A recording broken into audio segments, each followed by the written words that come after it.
महालिक सुश्री वसुंधरा कांत लवण सत्ता और श्रुति नोडाल विद्यापीठर 10म श्रेणी छात्री अटे।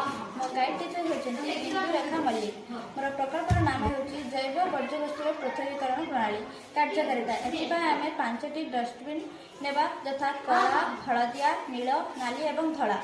कला डस्टबिन ए कदली चपा पैड़ खड़पा परिवा चंपा चटाण अलिया औषध गुड़ाई वापर एवं पानी बोतल इत्यादि नेबा। हलदिया डस्टबिन ए कटा अंग प्रत्यंग फूल मृत शिशु भ्रूण रक्त एवं पूजनीय तुला बैंडेड इत्यादि रखा जाए। नील डस्टबिन ए धातु निर्मित वर्ज्यवस्तु इंजेक्शन भाइल आमूल इत्यादि रखा जाए। नाली डस्टबिन ए संक्रमित प्लास्टिक यथा सलाइन बोतल सिरिंज बिना छुंची ट्यूबिंग कैप्टर रक्तथली ग्लोव्स मास्क इत्यादि रखा जाए। धला डस्टबिन ए समस्त प्रकार तीक्ष्ण वर्ज्यवस्तु तथा छुंची ब्लेड साल्पर इत्यादि। उपकारिता एही प्रकल्प द्वारा आम जनसाधारण जत्नवान हो पारिबा।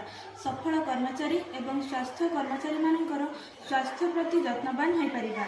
विभिन्न प्रकार संक्रामक रोग व्यापीबाकू रोकी पारिबा। परिवेश को सुरक्षित रखिपारिबा।